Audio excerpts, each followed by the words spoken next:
A paz do Senhor. Amém. Tudo bem com vocês? Vamos, portanto, fazer a leitura do texto tema para que vocês possam sentar, em nome de Jesus.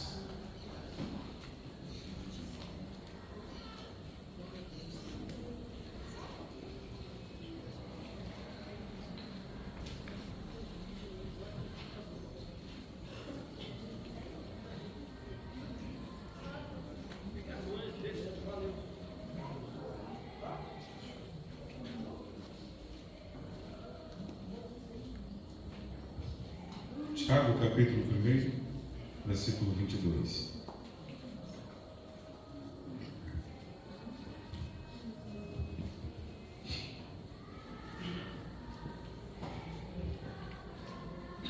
Sejam praticantes da palavra e não somente ouvintes, enganando a vocês mesmos. Sejam praticantes da palavra e não somente ouvintes, enganando a vocês mesmos. Podeis sentar, a hora já foi.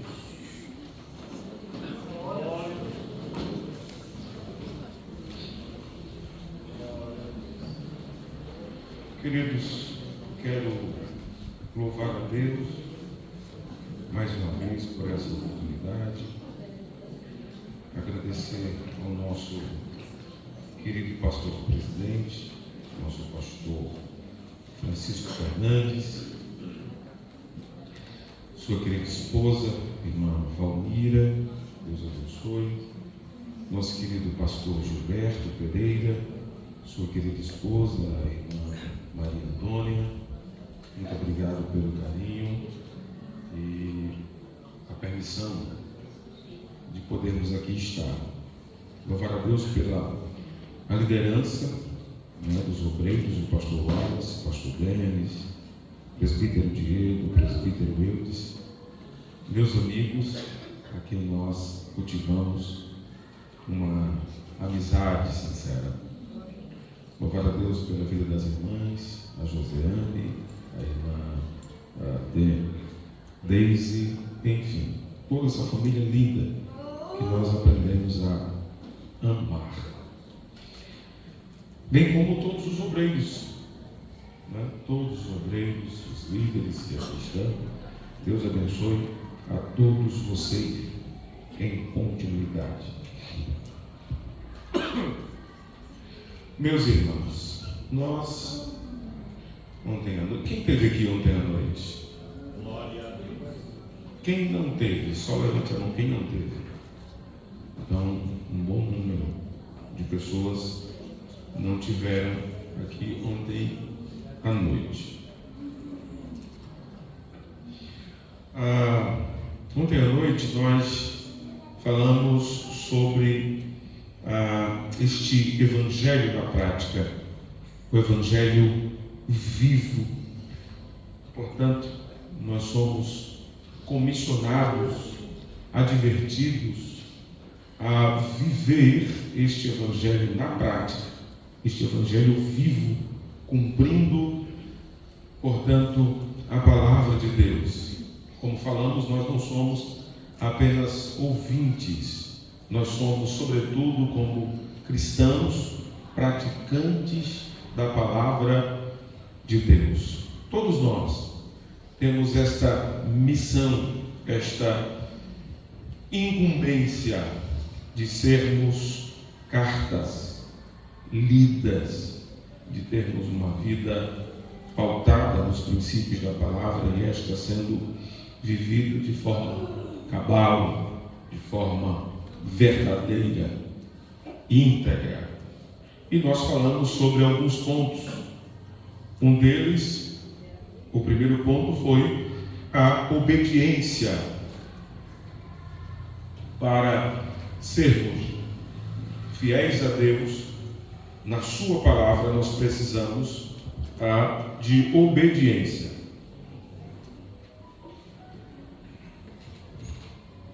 Portanto, precisamos obedecer a palavra de Deus. Em segundo plano, em segundo lugar, nós falamos sobre a vida diária.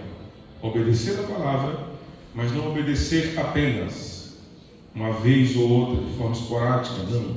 É obedecer diariamente. Essa é uma missão que nos foi dada para vivermos este evangelho diário, este evangelho íntegro. E agora nós vamos falar nesse terceiro ponto sobre o engano da passividade, quando a fé se torna apenas conhecimento. E nós falamos também que o evangelho não se trata apenas de informação, senão transformação. O evangelho que informa é o evangelho que transforma. Eu vou repetir: o evangelho que informa é o evangelho que transforma. Portanto, redobre sua atenção. Ouvir a palavra não é apenas ouvir a palavra e não praticá-la, nos leva a uma falsa sensação de segurança, como apontou o apóstolo Tiago. Essa postura gera uma fé superficial, incapaz de nos transformar ou de impactar o mundo ao nosso redor. Portanto, o endosso daquilo que você fala é você viver. É falar e viver, viver e falar. Nós somos nós somos esta régua também. Porque a vara de medir, a régua é a palavra. E quando nós vivemos essa palavra, nós tornamos-nos espelhos para essas pessoas que vivem uma vida antagônica à nossa, mas que com a total compreensão de que nós estávamos aonde eles estão. Então, quando nós vivemos este evangelho, nós temos também a consciência, uma consciência que está atrelada de piedade, de misericórdia, sobretudo de amor, que gera este sentimento, que dispensa, que expurga todo e qualquer sentimento faccioso que nós antes tínhamos, quando nós não éramos cristãos, estávamos aonde eles estão. Sentimento de vaidade, de egoísmo, de presunção. E este egoísmo faz com que nós não preguemos este evangelho. Não ouçamos, às vezes ouvimos, mas na grande maioria nós somos apenas espectadores e não damos crédito à palavra, ouvindo e praticando. E quando fazemos isto, nós estamos, de certa forma, separando este povo, distanciando esse povo. Porque dentre tantos discursos que nós podemos ter no ambiente de oratória, é o discurso persuasivo e o discurso dissuasivo. Explique, pastor Sinésio. Na oratória nós temos diversos discursos, para pelo menos 3 grupos. Os grupos audiovisual, grupo sinestésico. Então, audiovisual e sinestésico. Aqueles que gostam apenas de ouvir, aqueles que gostam apenas de ver e aqueles que gostam de sentir. E dentro desses grupos nós temos também a ação persuasiva, o poder de convencimento, e a ação dissuasiva, o poder de separação, de distanciamento. Então, de certa forma, de forma direta e indireta, nós temos estes discursos. O discurso que convence com um exemplo pautado, íntegro, retilíneo, a palavra de Deus. E também aquele discurso que separa as pessoas a partir do momento antagônico de você ter uma capa, uma máscara. Você apresenta-se como uma máscara, como era no tempo antigo na Grécia. Os atores, eles apresentavam-se com uma máscara de cera e faziam uma bela apresentação, e ainda mais naquela época da cultura grega, que eles ovacionavam a questão do belo. Então a estética era muito aplaudida. Pouco importava eles verem o rosto do ator propriamente dito. Enquanto que a Bíblia diz que nós temos que ser íntegro, sem máscaras, sem cera, sinceridade. E a sinceridade é isso, é você andar sem máscaras. Como disse Isaías, que naquele dia todas as máscaras irão cair. Porque estaremos diante daquele que penetra, não apenas a nossa vida de forma externa, mas ele sonda o nosso coração, como disse o salmista, no Salmo 139. Ele sonda. Embora, como disse o nosso querido pastor Gilberto, embora muitas pessoas, aqui a gente não consegue verificar quem é íntegro, pastor Gilberto. Não, microfone na mão, boa oratória, cara inteligente. Engana até, entendeu? Agora, não é. Não é verdade, pastor Gilberto. Agora, na responsabilidade diária, quer conhecer alguém? A psicologia, os psicólogos aqui, me corrijam se estiver errado. A psicologia ensina isso. Você quer conhecer alguém? Conviva com ela.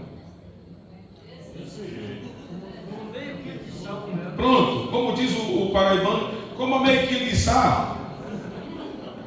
Coma meio quilo de sá. Vê se ele come. Então, é isso, você convive com ela. Por exemplo, todo mundo aqui é crente. Todo mundo aqui é salvo. Todo mundo aqui vai para o céu. Todo mundo aqui é uma pluma. Nossa, todo mundo é alvo mais que a neve. Aleluia. Vamos ver no dia a dia, naquele que falamos dele ontem, pastor Francisco, a pregação em casa, né? A prática do evangelho em casa, um dos campos missionários mais difíceis de se pregar dentro da sua própria casa. Por quê? Porque é a esposa que vem, são os filhos que vêm, os parentes próximos, os vizinhos que estão ali, aspas, cotidianamente, vendo a sua saída, a sua chegada, aquele bom dia gracioso com o sorriso estampado que você dá no rosto quando vê o vizinho. Bom dia, vizinho! Alguns acreditem, só faz assim. Já viu aquele crente, né? Pai do Senhor, ele faz, Senhor. Me permita-me, pastores, não, por favor. Ainda que em tom cômico, mas é uma verdade que precisa ser tratada. Ninguém tem absolutamente nada a ver com o seu mau humor. Ninguém tem nada a ver com o seu problema interno, com as suas crises. Se não consegue sair para tratar bem, trate-se em casa antes de sair. Faça uma oração, guerreando consigo mesmo para não tratar ninguém mal, inclusive sua esposa, inclusive seus filhos. Ainda bem que eu casei com uma paraibana, irmão, que se tivesse com faca na mão eu arriscava no chão. Ô bicha brava.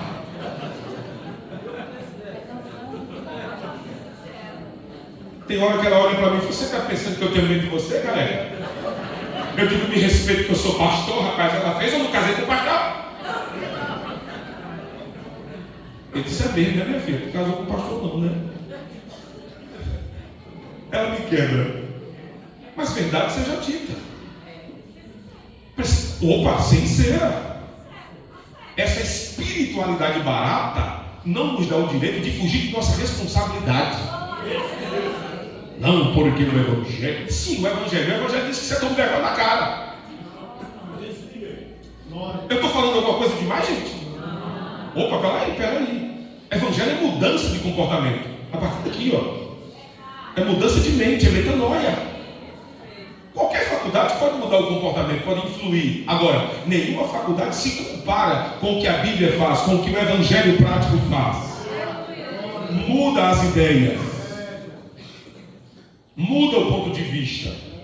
E como os senhores e as senhoras sabem ainda neste ponto, de não nos enganarmos com uma fé fingida, aquela atuação, porque tem muito crente que atua apenas, não vive, ele atua. São verdadeiros atores e atrizes no teatro existencial.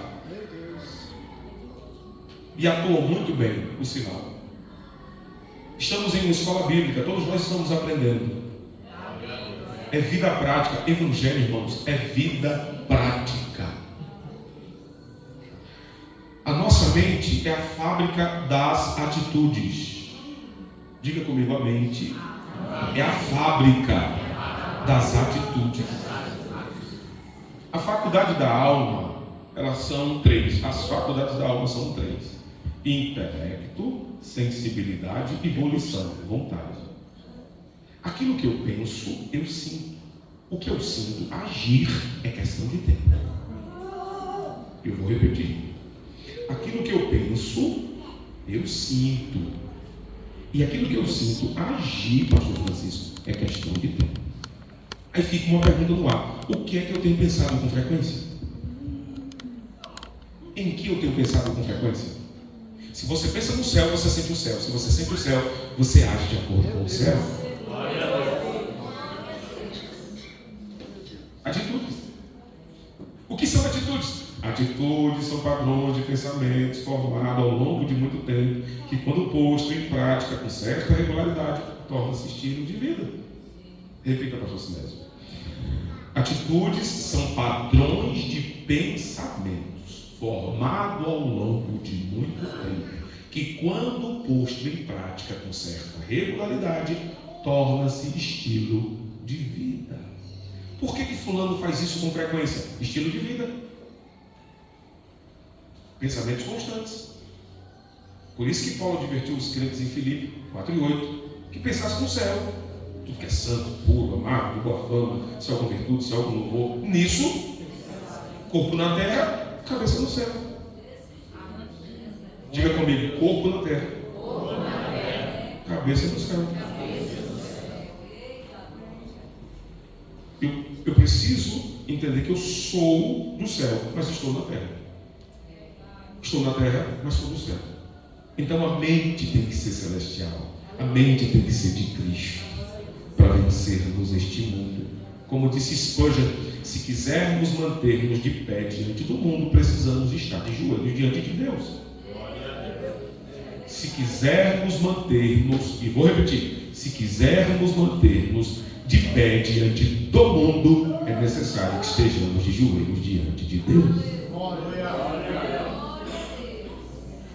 Portanto, nós precisamos viver esta vida de fé destacada pela obediência na palavra e, sobretudo, por uma vida diária, como falamos, constante de obediência e pregação do Evangelho. O Evangelho propriamente dito e o Evangelho também de forma indireta, quando você consegue pregá-lo calado, como falamos ontem à noite. O Evangelho calado, que é o Evangelho na prática, o Evangelho da vida. Dietrich Bonhoeffer, escute isso aqui. Dietrich Bonhoeffer, teólogo e mártir alemão, ele disse: a fé que não leva à obediência é uma fé morta. A fé que não leva à obediência é uma fé morta. E nós sabemos que o Evangelho é vida. Quem está no Evangelho recebe a vida do Evangelho. E quem recebe a vida do Evangelho vive esta vida de forma prática. Irmãos, ainda que você não queira, ainda que haja aquela guerra como há todos os dias uma guerra interior, mas o Espírito, quem aqui já viu aquele argumento, né? Ah, pastor, fulano caiu porque a carne é fraca. Alguém já ouviu isso aqui? Não, né? A carne, quem aqui não sabe que a carne é fraca? Quem aqui não sabe que a carne é fraca? Então isso não é desculpa, gente. Principalmente para cristão. Olha, pastor Alisson, eu sei que a carne é fraca. Eu vou brincar com ela. Eu sei que a carne é fraca. Eu sei aquilo que me seduz. Eu sei aquilo que desperta. Pastor Gilberto, pastor Francisco. Eu sei aquilo que desperta, aquilo que eu fazia anteriormente. Principalmente quem não teve, quem não nasceu no berço cristão. Você sabe, aquele que não se constranja. Você que já tomou um negocinho, um apitu, né? Como é que...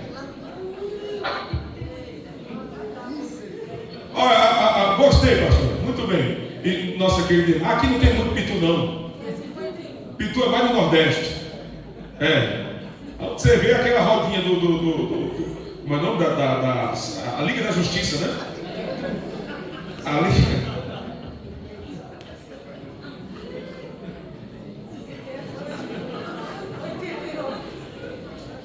Jesus, foi longe agora, viu? A Liga da Justiça em volta da Pitu. Então, eu, por exemplo, Deus me salvou, eu tinha 16 para 17 anos. Mas lamentavelmente eu já tinha uma vida contaminada. E eu sei por onde passei. Quando aceitamos Jesus, aprenda isso aqui. Quando Jesus transforma a nossa vida, Ele não nos dá amnésia. Não. O esquecimento não é nosso, é dele. Interessante que esse esquecimento, a linguagem ele não traz a memória de hoje. Deixa lá atrás, no passado de uma vida pregressa. Mas tudo está aqui, irmão. Aleluia. Para fazermos a comparação, pastor Gilberto, com a graça que nos foi dada. Lembre-se de onde você veio. Isso é extraordinário. Lembre-se do que você fazia, onde você está e para onde você vai. Glória! Aleluia!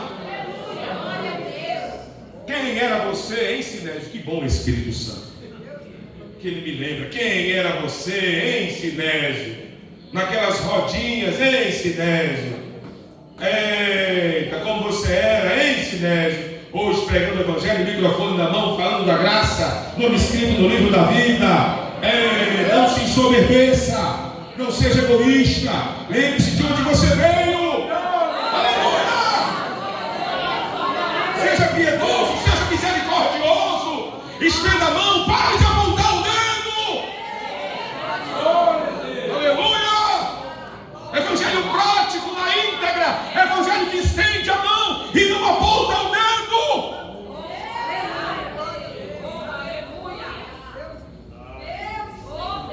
Embora este evangelho tenha esses dois pilares fundamentais, dentre tantos, mas estes imediatos precisam ser cabalmente vividos, e ainda por nós como igreja de Cristo Jesus. Qual que é, pastor? O primeiro ponto, o evangelho ele denuncia. Aí sim, este dedo está apontado para denunciar a falácia, para denunciar a morte, para denunciar a culpa do pecado.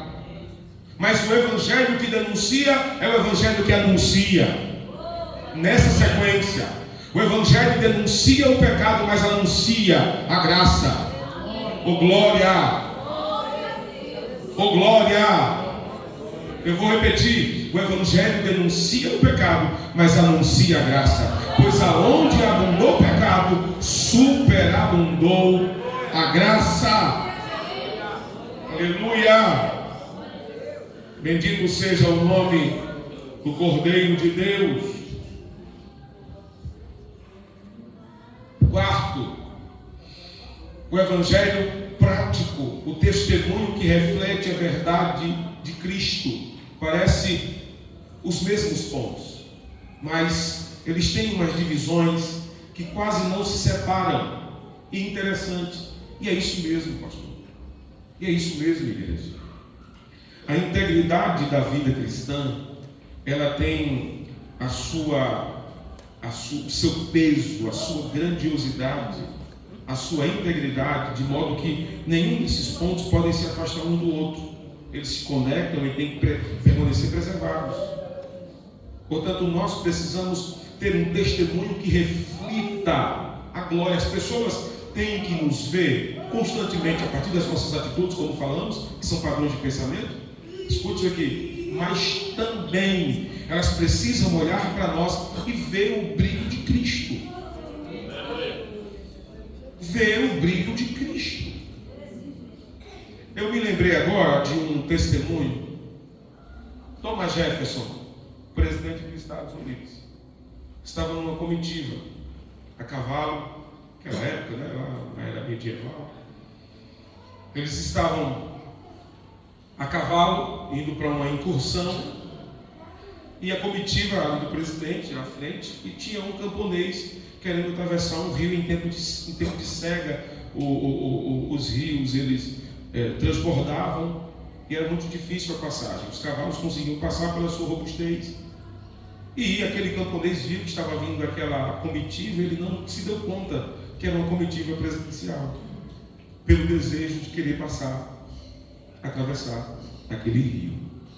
E o camponês olhou de olho, de rosto em rosto. Aqueles homens tudo com uma face cerrada, aquela cara de uma comitiva presidencial, e passava e ele olhava, de repente ele olhou para um rosto que lhe sabe, que lhe seduziu, que lhe impressionou, que lhe abraçou de longe.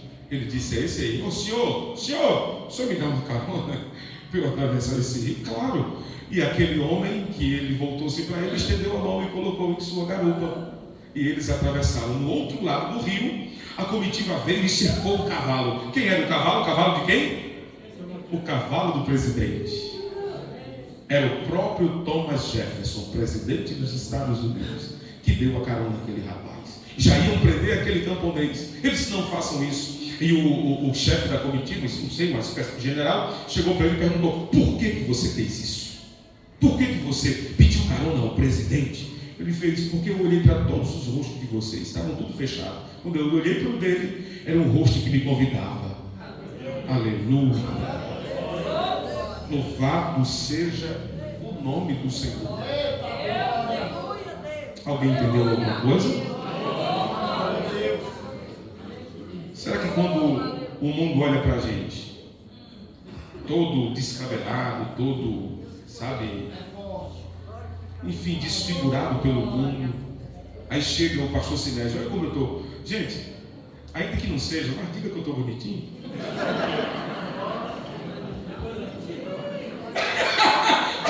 Gostei, pastor. Sinceridade é aqui. Pode mentir não, pastor Sinésio. Olha para cá. Não está elegante? Olha aqui. Escute. Ainda mais bonito não. Por favor, pastor Sinésio. Elegante até que vai. Aqui, ó. Ainda vai o pastor Sinésio passando por uma pessoa e está esperando uma mão estendida. Lá vai ele, indo para a igreja. Já olha por sobre os ombros.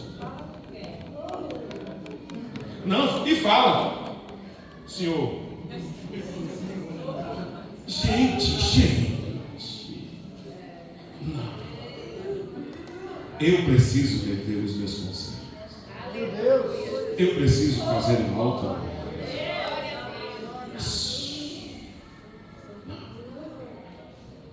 É evangelho de testemunho, de vida prática. Eles precisam ver em nós. Nós somos perfumes. Escute, nós somos perfumes, temos o brilho de Cristo e temos a oportunidade de fazermos ouvir este evangelho. Não foi a anjo, não foi arcanjo, não foi aquele bem serafim, não. Foi a igreja de Cristo Jesus que deu essa comissão. Ame, viva, ouça, sinta, compartilhe. Cristo diz assim: quando você faz isso a um desses pequeninos, você faz a mim. Você mata a fome, você veste, você ora para que Deus cure. Você tem essa ação prática de generosidade, de piedade. O que importa? Você ter essa intelectualidade confrontada com uma generosidade que você não tem. O que importa eu vim aqui, irmãos? Não, eu sou teólogo, eu fiz mestrado não sei aonde, eu tenho todos os anéis, eu vou andar com meus anéis de formatura, inclusive meu anel de formatura. Eu disse: minha filha, me dá aqui o número desse camarada aí, tem um anel tão bonito. Quem tem, por favor. Estou falando eu. Aí eu peguei, estava sem dinheiro, né? Por isso também, meu anel era muito bonito, eu gostava do anel. Aí peguei, mandei derreter e faço aí 2 alianças lindas. Eu completei 25 anos de casado. Eu digo: então pronto, bora minha filha, uma aliança bem bonita. Ela disse: quanto mais larga, melhor.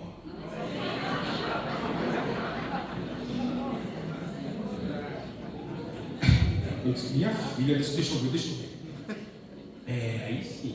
Oi. Brincadeiras à parte, mas é isso. Eu não posso permitir que todo esse meu sucesso humano me distancie da glória que há divina. A nossa glória não está aqui, irmão. Se você já está recebendo glória aqui, pode ter certeza, viu? Você vai se distanciar do céu. A propósito, quando este evangelho prático não é vivido, o céu torna-se para essa pessoa uma coisa qualquer. Você percebeu, meus pastores, os senhores, permitam-me, percebeu que esses últimos dias, essa temática ela tem sido negligenciada? Não é, meu pastor? As pessoas pensam mais na terra do que no céu. Eu já me deparei com um jovem dizendo: pastor, ore em nome de Jesus. Para que, meu filho? Para que eu case? Diga assim: Senhor, não vem agora não, para que ele falou do case.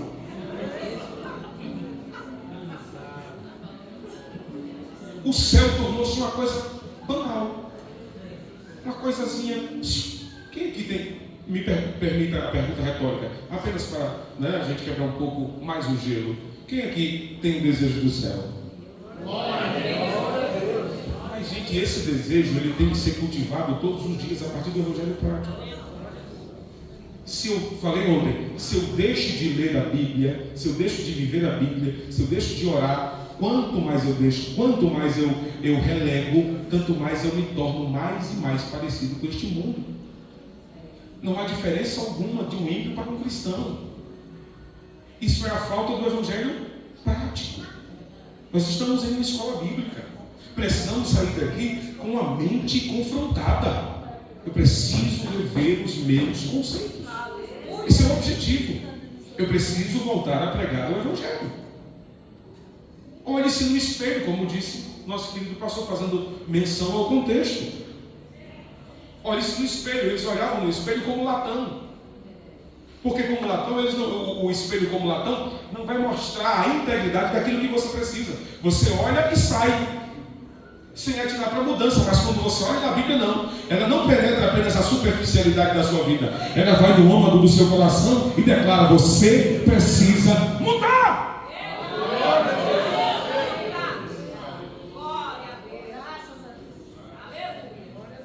Aquilo que o espelho superficial da estética não mostra, a Bíblia mostra. Por isso, irmãos, que quem vive a Bíblia, quem lê a Bíblia e vive a Bíblia, a sua vida não é mais a mesma. Quanto mais ele lê, mais ele tem vergonha dele próprio. Lembra daquele testemunho de Napoleão, que perseguindo os cristãos, ele disse: eu vou ler a Bíblia para encontrar os seus erros e confrontar os cristãos. E ele começou a ler a Bíblia, querendo ler a Bíblia, e começou a ler a Bíblia com mais intensidade. E começou a encontrar todos os seus erros. É isso aí, a Bíblia é esse espelho, a Bíblia é esse farol. A Bíblia é esse sal, essa luz, que mostra quem de fato somos. O Evangelho é essa luz que, que dissipa as trevas. Nós que estávamos nas trevas, somos transportados para a maravilhosa luz. Por quê, pastor? Porque quando essa luz esclarecedora veio até nós, nós vimos a nossa nudez. Vimos a nossa nudez. Percebemos o quanto estávamos errados. E apenas o Evangelho, viu, gente, mostra isso. Porque numa ótica geral, quem está em pecado, ele quer encontrar subterfúgio, inclusive na Bíblia, para permanecer pecando. Quem nunca teve sua vida transformada: não, mas espera aí, por que essa rigidez? Olha aqui, está aqui, não. A Bíblia ela não é de particular interpretação. Eu vou repetir: a Bíblia ela não é de particular interpretação. O maior intérprete da Bíblia chama-se o Espírito Santo de Deus. Tem muita gente inteligente, tem muita gente aí vultuosa no conhecimento, tentando fazer malabarismo de hermenêutica, de exegese, para tratarem, para interpretarem a Bíblia ao seu bel prazer. Irmãos, a Bíblia não se adapta a nós, não, nunca. Eu vou repetir: a Bíblia nunca se adapta a nós. Somos nós quem temos que nos adaptar à Bíblia. Eu posso me modernizar sem me mundanizar. Eu vou repetir: eu posso me modernizar sem me mundanizar. Olha, o mundo está modernizado aí, eu vou fugir do mundo, que é o meu alvo de atuação, é o mundo. Como igreja eu preciso atuar no mundo, mostrar para o mundo a luz esclarecedora que dissipa as trevas. Como eu vou fazer isso se eu não vivo o Evangelho? Sabe o que eu vou fazer? Eu vou apontar, eu vou recriminar, eu vou mandar para o inferno. Ou quem aqui nunca viu aquele grupo de evangelismo que já chega assim, né? Aquele grupo: aceite Jesus, não você vai para o inferno, suatinha. Aí o cara vai dizer: fecha.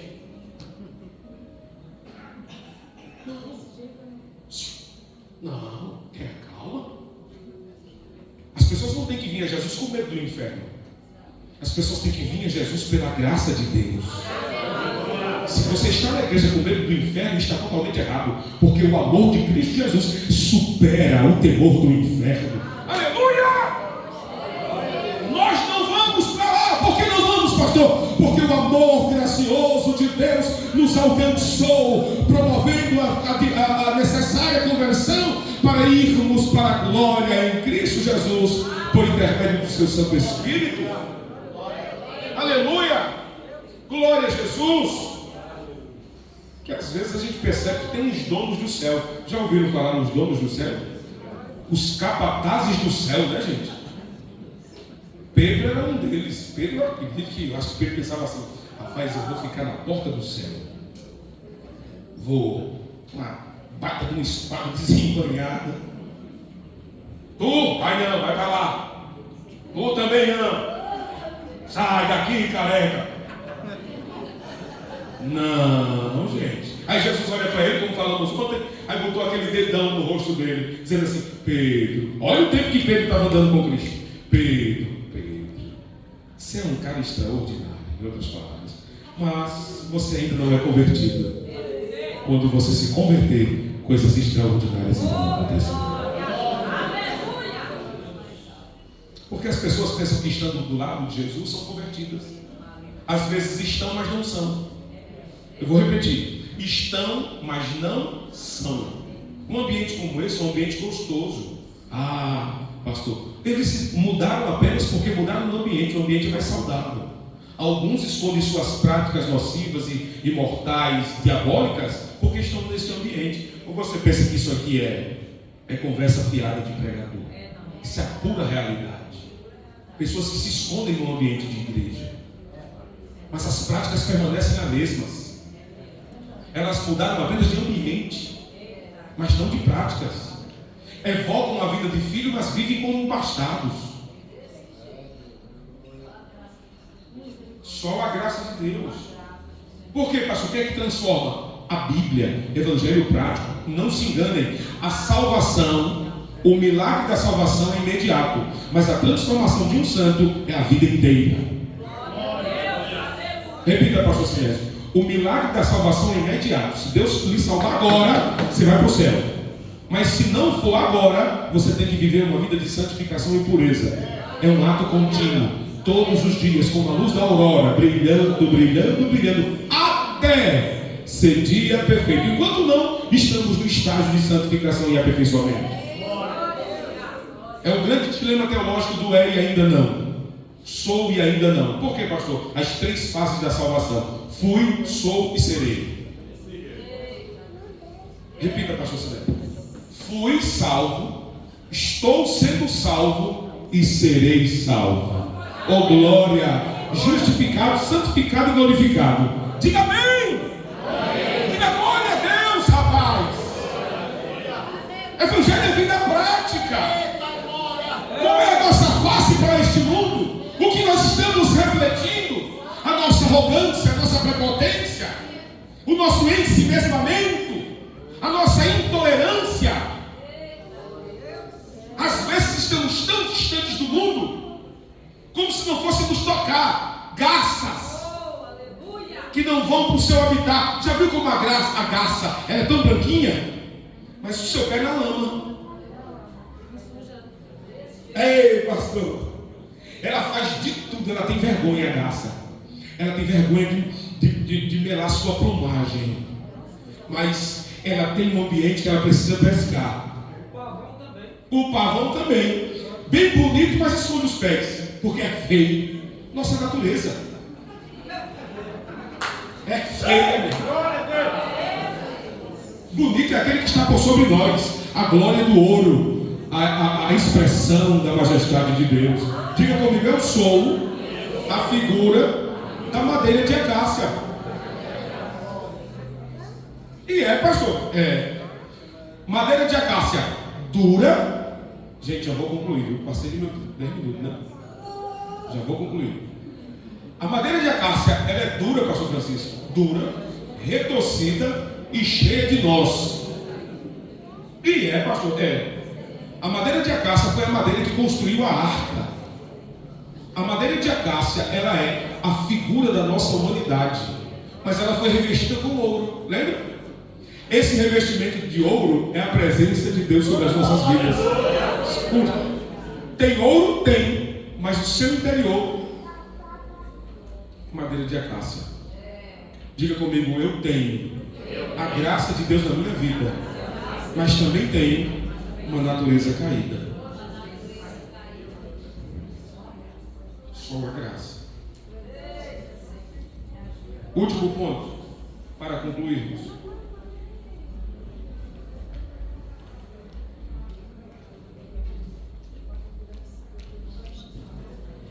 O evangelho prático, ele é testemunho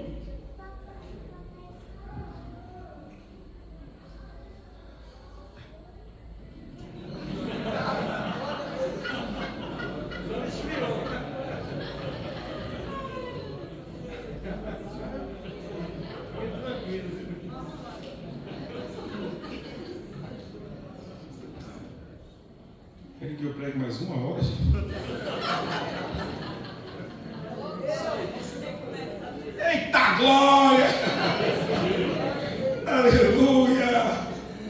Em Filipenses, hoje, por favor.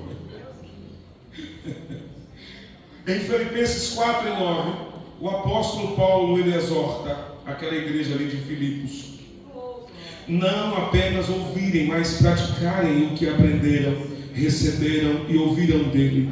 Isso reflete o princípio que Tiago está abordando. Ouvir é o início, mas a prática é o que consolida a fé. Ouvir é o início, mas a prática é o que consolida a fé. Eu vou repetir: ouvir é o início, é fundamental, eu preciso ouvir. Mas a prática, colocar em prática aquilo que falamos ontem à noite acerca de João voltando da ilha de Patmos, né? Quando ele foi anistiado por aquele imperador que assumiu o lugar de Diocleciano, o terrível Diocleciano. Quando ele volta, ele diz: bem-aventurados que leem, bem-aventurados que ouvem, mas bem-aventurados que vivem. Feliz quem lê, feliz quem ouve, mais feliz ainda quem vive. Gente, pelo amor de Deus, ouça isso aqui, como disse Paulo aos crentes em Roma, no capítulo 12, né? Rogo-vos, é mais ou menos isso, pelo amor de Deus, rogo-vos, pois, irmãos, que apresenteis o vosso corpo como sacrifício vivo, santo e agradável a Deus, que é o vosso culto com entendimento racional. Culto racional, culto com a mente. Aí no versículo 2, ele é bem incisivo quando ele diz assim: e não vos moldeis, não vos conforme, não tomem a forma desse sistema, deste mundo, mas transformai-vos. Lembra que nós falamos da informação e transformação? Transformai-vos pela renovação da vossa mente, para que podeis discernir, perceber qual seja a boa, agradável e perfeita vontade de Deus. Como eu vou saber da vontade de Deus? Tem pessoas que dizem assim: Senhor, esclarece, me revela-me a tua vontade. Como? Se a Bíblia está fechada? Oxi! Ai, irmãos, por favor, me economizem. Olhem para a minha careca, já não tem mais nada. Apenas uns remanescentes aqui, uns acolá e uns zagueiros aqui na frente. Escute para cá, olhe para cá. Irmãos, não faça isso não. Eu quero conhecer, mas dobra o joelho e fico: Senhor, eu quero conhecer. E a Bíblia é lá? Aqui, a maior revelação do mundo acerca de Deus está aqui. A maior revelação do mundo acerca de Deus está aqui. A sua palavra. É o único livro que, quando lemos, o autor está lá, presente, o próprio Deus. Quer conhecer a Deus? Leia a palavra de Deus, pois o Deus da palavra vai se revelar a você. Vive essa palavra, meu irmão. Vive essa palavra, meu irmão. Eu lembro quando jovem, eu queria ler a Bíblia toda, pastor. Que negócio difícil era ler a Bíblia toda, pelo amor de Deus. E quando chegava lá em no livro de Crônicas. Pelo amor de Deus, era um nome tão estranho, tão estrambólico, que eu começava a ler 10, e quando eu olhava para lá ainda tinha mais uns 100 para ler. Sabe o que eu fazia? Eu começava a cansar, dizer, eita, que tédio. Aí eu comecei a estudar. E alguns homens de Deus começaram a nos dar orientações de como a ler. Com o auxílio do Espírito Santo, é claro, sobretudo, para não ler um livro como qualquer outro. Porque a Bíblia, irmãos, sem o temor devido, ela é um livro como qualquer outro. Você vai ver milhões e milhões de Bíblias sendo queimadas, tratadas como coisa nenhuma. Agora, na mão de quem tem temor, é a boca de Deus. É a boca de Deus. Comecei a fazer leitura, pastor Wallace, sequenciadas e diárias, e tomando nota. O que aconteceu desde esse dia, quando, como jovem, até hoje eu permaneço com a mesma prática. Quando eu me acordo, eu tenho, não vou falar para os irmãos não, eu tenho um devocional que eu tenho que ler alguns versículos por dia. Olha que coisa boa. Todo ano eu leio a Bíblia toda. Aleluia. Por quê, pastor? Porque eu gravei isso na minha mente como prática. Uma rotina saudável chamada GEROT, gerenciamento da rotina. E agora o gerenciamento da rotina espiritual. Principalmente quando eu estou percebendo que o meu eu, ele está se fortalecendo. O meu eu tem que mortificar-se na cruz de Cristo. Quando eu estou começando a ficar distante das coisas do céu, opa, bora. Corre, meu filho. Corre para onde? Corre para o céu. A partir da palavra de Deus e do Deus da palavra. Evangelho prático. Porque do contrário você vai ficar semelhante a qualquer outra pessoa. Precisamos viver este evangelho. Estamos falando reiteradamente. Parece que estamos aqui, sabe, repetindo as mesmas coisas, como disse o apóstolo Paulo. Não me canso de vos falar. As mesmas. A pergunta, Paulo sabia de algum outro assunto? Sabia ou não? Sabia, minha irmã. Sabia de botânica, sabia de filosofia. Paulo, ele era um expert. Ele disse, eu decidi vir a vós, não falando qualquer outra coisa, senão a Cristo e esse crucificado. Aleluia!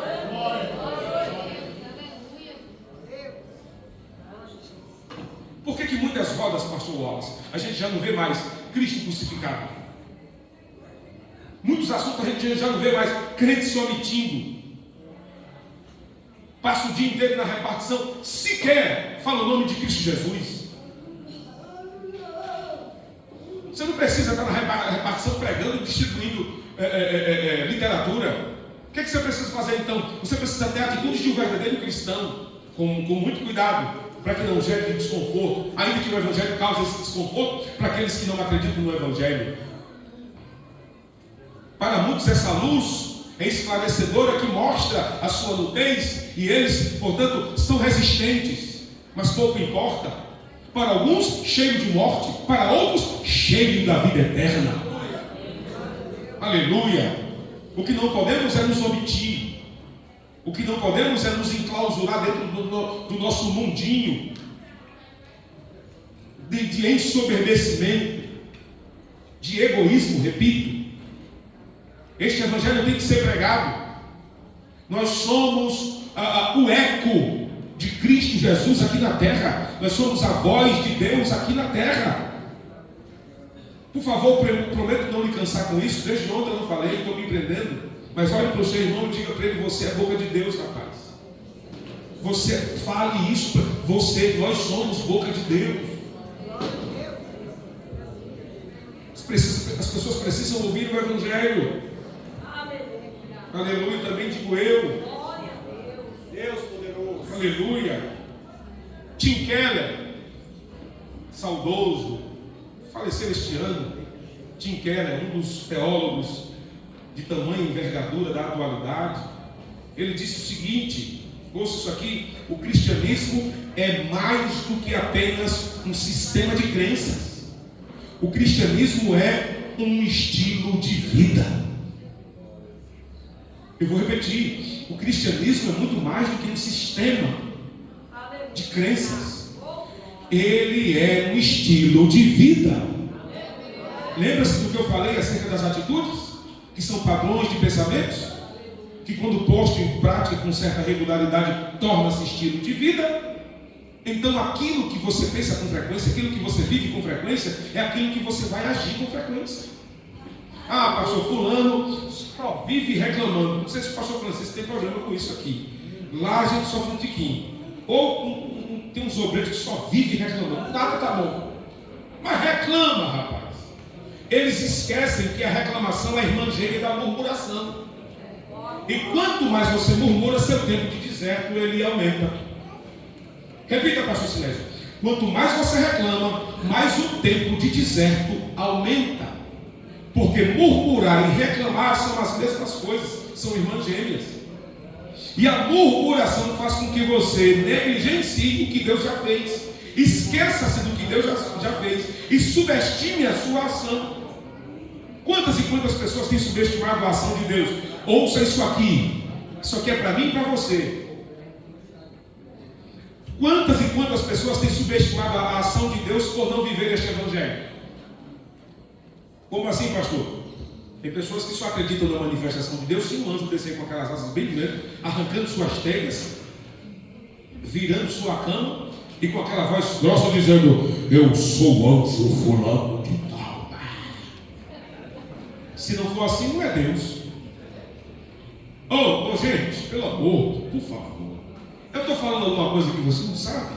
Claro, isso aqui é evangelho prático. Escute, lembra de Elias orando para Deus derramar chuva? O mesmo Elias que orou para que Deus não mandasse chuva. Agora é o mesmo Elias que está orando para que Deus mande chuva. 3 anos e meio. Eita, tinha chuva de canto nenhum, meu pastor. Aí Elias, primeiro mergulho de oração, segundo, terceiro. Aí olha para o aprendiz e diz: meu filho, me diga alguma coisa. E aí, como é que está o céu? Está céu de brigadeiro, meu amigo. Não tem uma nuvem. Quarto mergulho. Olha que insistência. Isso é intimidade com Deus. O mesmo Deus que ele orou e cerrou é o mesmo Deus que ele está orando. E ele confia no Deus que ele serve. Quarto, quinto mergulho, sexto mergulho. Meu filho, e aí? Não tem nada. No sétimo, e aí, meu filho? Não tem não. Se bem que, olha aí, profeta, tem uma nuvenzinha lá longe. Deixa eu ver aqui, ela é do tamanho da palma da mão de um homem. Vejam o que é intimidade com Deus. O que é que Elias falou? Corra, meu filho. Mas para alguns desavisados vão dizer assim: essa coisa já sente tanto tempo sem chover aqui em Brasília, Deus não está nem aí para mim.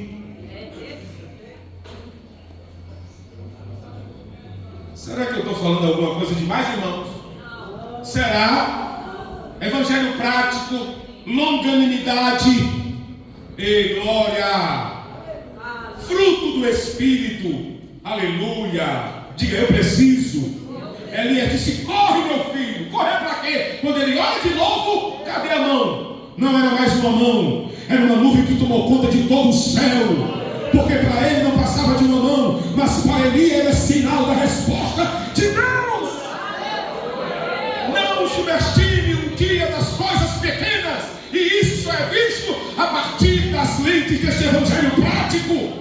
Quanto mais eu olho pelo evangelho prático, tanto mais a ação de Deus torna-se suficiente e extraordinária para a manutenção da minha vida e também de outras. Eu venço o meu eu venço a minha arrogância, eu venço a minha preguiça. Eu saio da inércia, da irresponsabilidade. Mas não apenas isso. O evangelho prático, ele promove em nós a santificação, a pureza. Quando nós nos santificamos, como falei aqui ainda há pouco, o segundo estágio da salvação, nós nos tornamos mais e mais parecidos com o Senhor e recebemos nele a força necessária, o molde necessário para que o mundo veja em nós o Cristo da salvação. Os ouvidos da fé são desagravados, são desobstruídos. As pernas, os braços, as mãos da piedade, recebem, sabe, a ação do Espírito Santo colocando azeite nessas articulações espirituais. Mas quando olhamos para o Evangelho, quando não olhamos apenas nos espelhos de latão da existência, muitas pessoas querem viver uma vida barata, uma vida gratuita, uma vida superficial. Evangelho não é vida superficial. Evangelho é vida prática. O Evangelho que informa é o Evangelho que transforma. O Evangelho que confronta é o Evangelho que consola. Não existe outro caminho. O caminho é Cristo Jesus. E para entrar por este caminho tem que se adaptar pela transformação do próprio Evangelho, que é poder. Aleluia. Repito o texto que citei ainda há pouco. E não vos conformeis com este mundo, não tomem a forma. Ei, nós não somos daqui. Não tomem a forma. De lá já viemos. A nossa pátria é lá. Jesus vai voltar. Precisamos estar alinhados com essa verdade. Quem não vive o Evangelho é porque não acredita nele. Quem não pratica o Evangelho é porque não acredita nele. Voltemos aonde caímos e passemos a voltar a praticar as mesmas práticas que transformou a nossa vida. Tape os ouvidos ao clamor do mundo, ao clamor etéreo do mundo, que vive nos convidando, nos seduzindo. Diga não. Quem lembra aqui de Daniel 1:8? O que é que Daniel falou? Lembre-se, no contexto, Daniel ele era proscrito, escravo, estava na Caldeia, uma nação politeísta, havia um panteão de deuses. Sabe o que é evangelho prático ainda no próprio Evangelho no Antigo Testamento? Daniel estava longe, escute, Daniel estava longe dos sinais, ou melhor, dos objetos de culto. Daniel estava longe, escute isso aqui, Daniel estava longe, repito, dos objetos de culto, dos instrumentos do culto. Primeiro instrumento, o templo. Segundo instrumento, pastor, qual o instrumento? Quem lembra aqui? A arca. A cidade havia sido destruída, queimada a fogo, pastor Francisco. Daniel estava longe do ambiente de culto. Ele tinha naquele momento razão sobeja para dizer assim: sabe de uma coisa? Eu vou escutar o pau da barraca, pastor Daniel. Eu estou longe de tudo mesmo, ninguém está me vendo. Olha aí, você agora aluno da Caldeia, da maior faculdade do mundo antigo, 3 anos vou estudar, mudaram o nome dele. Aí quando veio a proposta de que ele comesse, olha que coisa linda, que ele comesse das iguarias e bebesse do vinho, Daniel faz: não. Mas não é um não em casa, não é um não na igreja, não é um não na sua rua, não, é um não na terra estranha. Aonde não apenas o Deus daquela terra, mas o grande déspota, o grande tirano Nabucodonosor, bem como todo o sistema, era contrário a Daniel. Mas Deus, no versículo de número 9, diz: e Deus fez com que Daniel achasse graça aos olhos do eunuco. Em terra estranha, Daniel decidiu viver o Evangelho prático. Viva o Evangelho prático. Sabe aquele ambiente que você hoje tem sofrido constantemente, aquela hostilidade daquela repartição? Deus vai dar graça, oh glória, pela sua postura, por você viver este Evangelho. O nome do Senhor será glorificado, aquele ambiente será tomado, em nome de Jesus. 10 dias Daniel sendo testado com água e legumes. Ao cabo de 10 dias, estava mais bonito, mais forte e mais inteligente. Você não precisa se moldar ao mundo para ser bonito. Você não precisa se moldar ao mundo para ser inteligente. Tudo que você precisa está aqui no Evangelho de Cristo Jesus. Oh, glória! E o que é o Evangelho, pastor? O Evangelho não se resume aos 4 livros biográficos de Cristo Jesus. O Evangelho é a Bíblia toda, 31.173 versículos, dependendo da tradução. Viva a palavra, alimente-se da palavra, pegue a palavra, oh glória!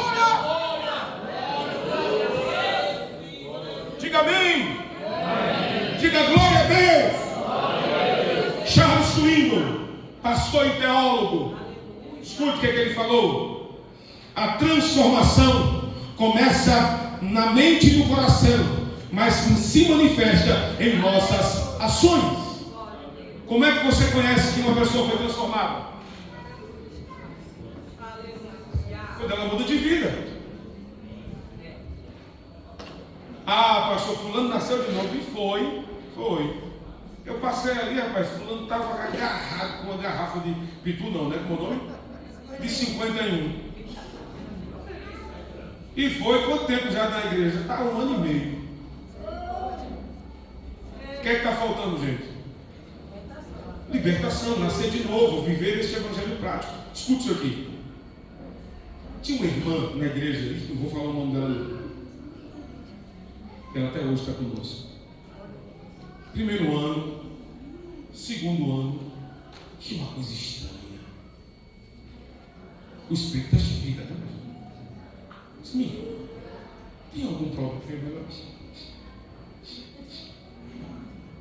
Tem, pastor. O que foi, minha irmã?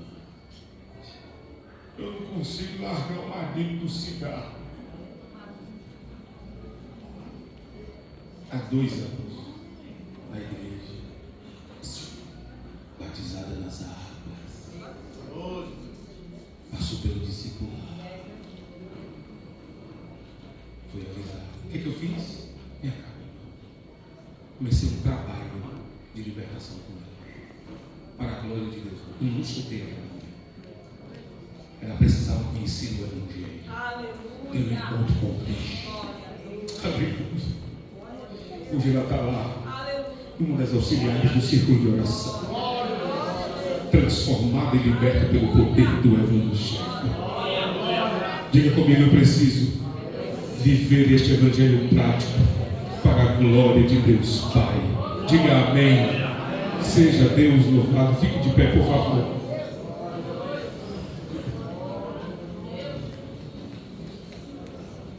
Aleluia.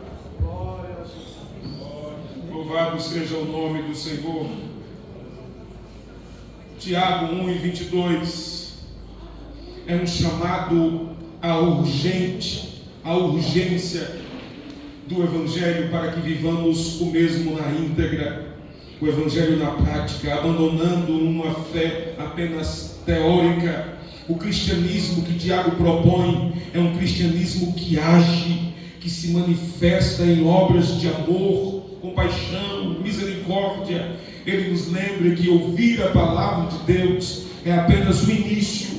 O verdadeiro cristianismo é comprovado quando permitimos que a palavra de Deus transforme a nossa vida e nos tornamos objeto de transformação para outros também. Portanto, que possamos fazer este autoanálise, colocar a nossa vida de volta a este prumo, a esta caminhada de dependência, obediência e vida prática contínua em Cristo Jesus, para que o mundo receba esta glória de reflexão e de entendimento da verdade, para que suas vidas sejam transformadas assim como a nossa foi, em nome de Jesus. Minha gratidão a Deus pela vida de todos vocês, pela vida do nosso presidente, pela vida dos nossos obreiros que tão graciosamente nos receberam. Vou voltar para minha casa.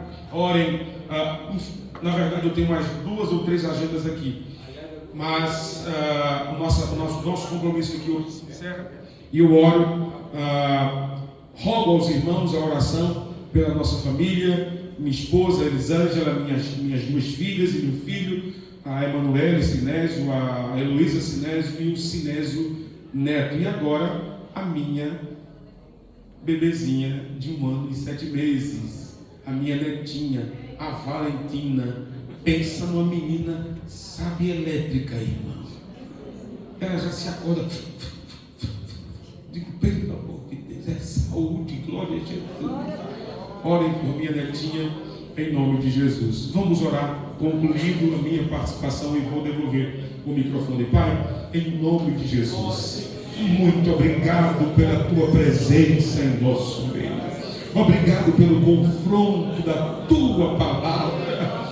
Obrigado pelo teu Espírito Santo tratar-nos de forma tão íntima como filhos filhos devem ser tratados pelo Pai que ama, advertendo-os para que eles possam caminhar e permanecer neste caminho de obediência, neste caminho de serviço prático, neste caminho de vida prática. Permaneça conosco, tratando com o nosso coração, a nossa mente, com o nosso cotidiano. Senhor, trata com a nossa mente, trata com o nosso ser, que possamos mais e mais refletir a tua glória e que o mundo tenha o sabor, o desejo de querer viver a tua palavra, a sede, como disse Spurgeon, de beber da água da vida a partir das nossas vidas. Permaneça conosco, esta é a nossa oração, em nome do teu Filho amado Jesus. Amém e amém. Deus abençoe e meu muito obrigado.